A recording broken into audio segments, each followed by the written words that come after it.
جادو ٹونے کالے علم اور سفلی عملیات کے تانے بانے سے بنی ایک نوجوان کی کہانی جو انجانے میں طاغوتی طاقتوں سے ٹکراؤ کے راستے پر چل نکلا تھا۔ السلام علیکم دوستو، پیش خدمت ہے خوفناک، پر اسرار، سنسنی خیز کہانی سیاہ دھند۔ ہزار کوشش کے باوجود بھی وہ اپنے تصور کو بکھرنے سے نہ روک سکا۔ اس کے تصور کی سکرین یک لخت ہی تاریک ہو گئی، دماغ کی شکل اس کی نظروں سے اوجھل ہو گئی اور اندھیروں نے اس کے تصور پر اپنا تسلط جما لیا۔ آصف نے اپنے تصور کو بہت ٹٹولا، مگر وہاں ماں سوائے اندھیروں کے اور کچھ نہ تھا۔ دماغ کی وہ روشن شبی گھور تاریکیوں میں کہیں ڈوب چکی تھی۔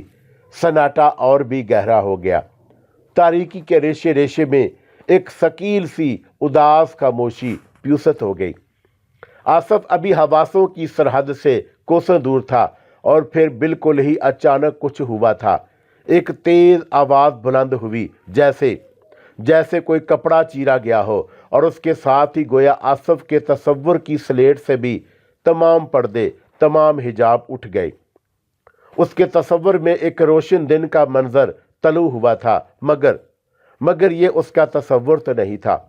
اس نے اپنے ذہن میں ایسے کسی منظر کو نہیں تراشا تھا، بلکہ یہ منظر خود بخود اس کے ذہن میں اجاگر ہوا تھا۔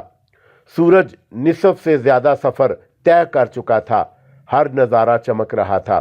دور دور تک پیلیاں بکھری ہوئی تھی اور کہیں کہیں پرالی کے ڈھیر لگے نظر آ رہے تھے۔ دور دور تک کسی انسان کا نام و نشان نہیں تھا۔ وہ چلا جا رہا تھا، بنا سوچے، بنا کسی منزل کا تعین کیے، بس آگے ہی آگے بڑھا چلا جا رہا تھا۔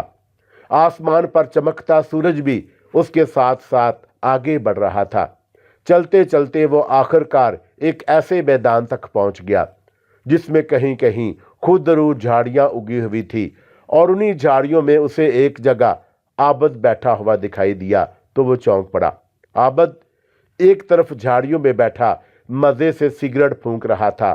آصف سیدھا اس کی جانب بڑھ گیا، مگر وہ ابھی اس سے کافی فاصلے پر ہی تھا کہ حیرت کے شدید احساس سے گنگ ہو کر رہ گیا۔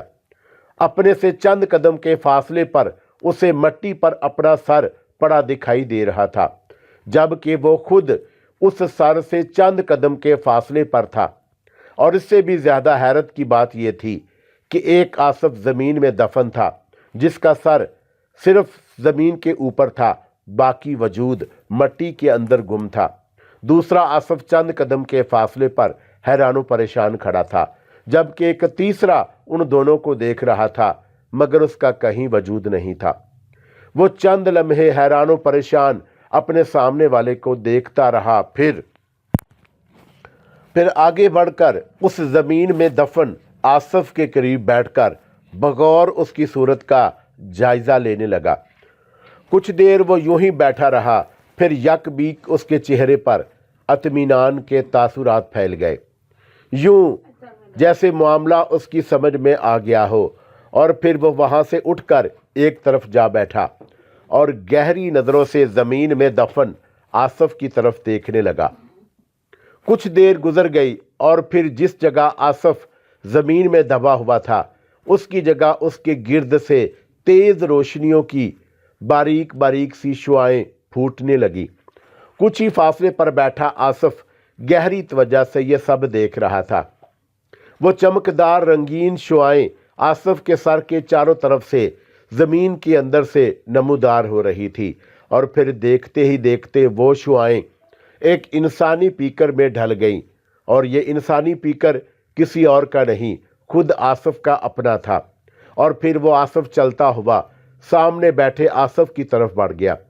اسے اپنی طرف آتا دیکھ کر آصف کے ہونٹوں پر ایک مطمئن سی مسکراہٹ ابھر آئی، اور پھر وہ بھی آصف کے قریب جا کر بیٹھ گیا۔ عابد اپنی جگہ اطمینان سے بیٹھا ہوا تھا۔ اس نے ایک نظر آصف کی سمت دیکھا اور اپنے اطراف کا جائزہ لینے لگا، اور پھر ایک سمت وہ اپنی جگہ سے اٹھ کر کھڑا ہو گیا۔ کچھ دوری پر اسے ایک آدمی نظر آیا تھا جو اسی سمت چلا آ رہا تھا۔ عابد نے ایک نظر آصف کی طرف دیکھا اور پھر آنے والے کی جانب۔ اس کے چہرے پر فکر مندی کے تاثرات پھیل گئے۔ آنے والے کا رخ بالکل اسی طرف تھا۔ اس نے سر پر پرالی کی پانڈ اٹھا رکھی تھی۔ وہ شخص بالکل ہی سر پر پہنچ چکا تھا۔ خود آصف نے اسے دیکھ لیا تھا اور اس کے کسی خانہ احساس میں تشویش کا احساس ابھر آیا تھا۔ وہ اتنا قریب آ چکا تھا کہ آصف نے اسے فوراً پہچان بھی لیا۔ یہ شیدہ موچی تھا، گاؤں کا ہی رہنے والا تھا اور اس کا رخ مٹی میں دبے آصف کی طرف ہی تھا، اور اگر اس کا سایہ آصف پر آ جاتا تو عین ممکن تھا کہ وہ ہمیشہ کے لیے اپنے حواس کھو بیٹھتا۔ کیا حال ہے شاہ جی، آپ ادھر کیا کر رہے ہیں؟ قریب آتے ہی وہ عابد سے مخاطب ہوا۔ کچھ نہیں چاچا، بس یوں ہی ذرا ادھر نکل آیا تھا۔ تو سنا، تیری طبیعت اب کیسی ہے؟ سنا تھا تیرے گردے میں درد تھا۔ بس شاہ جی، آپ کی دعا نال ہن آرام ہے۔ اچھا چلدا ہوں۔ اتنا کہہ کر وہ رخ بدل کر چل پڑا اور اس کا رخ آصف کی طرف ہی تھا۔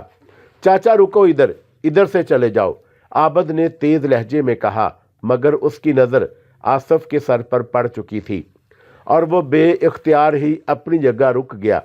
آصف کا وجود تو زمین کے اندر تھا، البتہ زمین سے باہر اس کے سر کو وہ ہونکوں کی طرح منہ پھاڑے دیکھ رہا تھا۔ یہ بابا جی، شاہ جی، یہ سب کیا ہے؟ وہ عابد کی طرف پلٹ پڑا۔ کچھ نہیں چاچا، آصف میاں کوئی وظیفہ کر رہے ہیں، پریشانی والی کوئی بات نہیں، آپ جائیں گھر اور ادھر سے مت گزریں، ذرا اس طرف سے چلے جائیں، عابد نے اطمینان سے کہا، اور شیدہ حیران سا ایک لمبا چکر کاٹتا ہوا آگے بڑھ گیا، اور اس کے جاتے ہی عابد نے سکون کا سانس لیا اور ایک نظر آصف کی طرف دیکھتا ہوا دوبارہ اپنی جگہ پر بیٹھ گیا۔ اسے صرف اپنا آصف نظر آ رہا تھا جو گردن تک مٹی میں دھنسا ہوا تھا۔ اس سے چند قدم کے فاصلے پر بیٹھے دوسرے آصف اس کے احاطہ بصارت سے باہر تھے، جن کی تعداد 4 ہو چکی تھی۔ سورج مغرب کی جانب جھکتا چلا جا رہا تھا اور آصف کے ذہن سے ایک ایک پردہ سرک رہا تھا، اور وہ خود کو زمین میں دفن دیکھ بھی رہا تھا اور سامنے کی طرف بیٹھے اپنے چاروں ہم شکلوں کو بھی۔ ان چاروں میں اس قدر مماثلت تھی کہ آصف باوجود کوشش کے ان میں کوئی فرق تلاش نہیں کر پایا۔ ان چاروں میں صرف ایک چیز متضاد تھی اور وہ تھے ان کے لباس۔ سب سے پہلے والے نے سبز رنگ کی شلوار قمیض پہنی ہوئی تھی، دوسرے والے نے بھورے رنگ کی، تیسرے نے سفید اور چوتھے نے نیلے رنگ کی۔ منظر ایک بار پھر دھندلا گیا۔ جب دوبارہ دھند چھٹی تو نیا ابھرنے والا منظر اور بھی عجیب تھا، یا یوں کہا جا سکتا ہے کہ وہ منظر نہیں تھا، فقط اس کا احساس تھا، مگر وہ احساس اس قدر قوی تھا کہ ایک منظر کا نقشہ اس کے سامنے ابھر آیا تھا۔ اس میدان میں اپنے ساتھ ساتھ اس کے چاروں ہم شکل بھی اس کے سامنے تھے۔ ان کے علاوہ وہاں سے بہت دور جنوب کی سمت جدھر اس کی پشت تھی، بہت دوری پر اسے بابا سائیں بیٹھے ہوئے دکھائی دے رہے تھے۔ وہ آلتی پالتی مارے بیٹھے تھے۔ ان کے ایک طرف آگ میں کچھ سلگ رہا تھا جس کا دھواں ان کے اطراف میں پھیلا ہوا تھا۔ ان کی آنکھیں بند تھیں، یوں لگتا تھا جیسے وہ کسی چلے میں بیٹھے ہوں۔ چند لمحے تک یہی منظر اس کی نگاہوں کے سامنے رہا۔ کچھ دیر مزید گزری تو جس میدان میں وہ اور اس کے چاروں ہم شکل موجود تھے، اس کے اطراف سے اچانک آندھی کسی طوفان کی مانند بلند ہوئی اور آصف کی جانب بڑھی۔ مٹی، جھاڑ جھنکار اور خس و خاشاک یوں بلند ہوا گویا زمین نے صدیوں بعد سانس چھوڑا ہو۔ آصف اپنے عمل میں گم تھا، جبکہ اس کے چاروں ہم شکل بکھلائے ہوئے انداز میں اپنی جگہ سے اٹھ کھڑے ہوئے۔ ٹھیک اسی لمحے بابا سائی نے اپنی بند آنکھیں کھول دیں۔ انہوں نے ایک ذرا نظر اٹھا کر ان سب کی طرف دیکھا، پھر انہوں نے اپنی شہادت کی انگلی کو ایک دائرے کی صورت میں گھمایا،